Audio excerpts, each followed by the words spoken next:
প্রচন্ড গরমে বাচ্চাদের সবচেয়ে প্রিয় খাবারের মধ্যে একটা অন্যতম ফেভারিট খাবার হলো আইসক্রিম, যা বড় ছোট আমরা সবাই ভালো পেয়ে থাকি। আমার ছেলে আমাকে বলছিল যে মা আমি আইসক্রিম খাবো, তো তার জন্য আমি বাড়িতে কিছু সামগ্রী দিয়ে বানিয়ে নিলাম আইসক্রিম।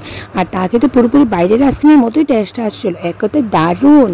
চলো দেখা যাক আমি কিভাবে আইসক্রিমটা বানালাম। তো আমি এখানে 3 চামচ চিনি নিয়ে নিলাম, তাতে কিছু পরিমাণ জল মিক্সড করে দিয়ে দিলাম। আর আমি আগে থেকেই দুধ জাল দিয়ে দুধটাকে ঠান্ডা করে রেখেছিলাম, তার মধ্যে চিনির জলটা ভালো করে আমি মিক্সড করে দিলাম। তার মধ্যে আমি দিয়ে দিলাম 1 চামচ ম্যাঙ্গো ফ্লেভারের ক্রাশ। তোমরা চাইলে বিভিন্ন ধরনের ফ্লেভারও কিন্তু অ্যাড করতে পারো এইভাবে যদি বাড়িতে আইসক্রিম বানাতে চাও। এখন গরমের সিজন, তার জন্য আমি ম্যাঙ্গো ফ্লেভারটি অ্যাড করেছি, কারণ ম্যাঙ্গো ফ্লেভারটাও কিন্তু ভালো আসে আর টেস্টও কিন্তু ভালো আসে। তো তার জন্যই আমি ম্যাঙ্গো ক্রাশটা ইউজ করলাম। এখন আমি ছোটো ছোটো বাটির মধ্যে নিয়ে নিচ্ছি বানানো আইসক্রিমের ক্রিমগুলো।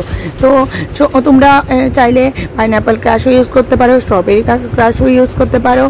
তো কাজু দিয়ে দেব আর সাথে কিছু ফ্রুটসও দিয়ে দেব। তো তার জন্য আমি নিয়ে নিলাম কিছু কাজু। তো এখন কাজুগুলোকে ভালো করে গুঁড়ো করে নিলাম। তো এখন কাজুর সাথে আরও কিছু ফ্রুটস ইউজ করব। এখানে আমি কাজুর সাথেও নিয়ে নিচ্ছি টুটি ফুটি ফ্রুটস, কিশমিশ, কারণ ড্রাই ফ্রুটস কিন্তু ছোট বড় সবাইদের কিছু খুব পছন্দ। তো তার জন্য আইসক্রিমের সাথে আমি এখানে কিছু ড্রাই ফ্রুটসও ইউজ করছি, কারণ দেখতেও কিন্তু বাটিগুলো সুন্দর দেখতে দেখা যায়। তো তার জন্য আমি এখানে আইসক্রিমের উপরে দিয়ে আমি দিচ্ছি কাজু, কিশমিশ এবং টুটি ফুটি ফ্রুটস। তো তোমরা চাইলে এভাবে খুব সহজ পদ্ধতিতে বাড়িতে বানাতে পারো। এই প্রচন্ড গরমে কিন্তু বাচ্চাদের জন্য বানিয়ে ফেলতে পারো হোমমেড আইসক্রিম, আর বাড়ির পরিবারদের জন্য বানাতে পারো। তো আমার এই ভিডিওটা যদি তোমাদের অবশ্যই ভালো লেগে থাকে তো আর তোমাদের কাছে থাকে, তাহলে অবশ্যই আমার এই চ্যানেলটাতে সাবস্ক্রাইব করে রাখবে আর সাথে নোটিফিকেশন বেল আইকনটাও ক্লিক করে রাখবে।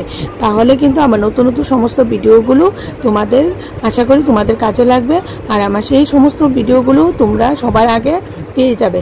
আর সাথে লাইক ও শেয়ার করে পাশে থাকবে। আর দেখা হচ্ছে নেক্সট ভিডিওতে। তো সবাই ভালো থাকো, সুস্থ থাকো।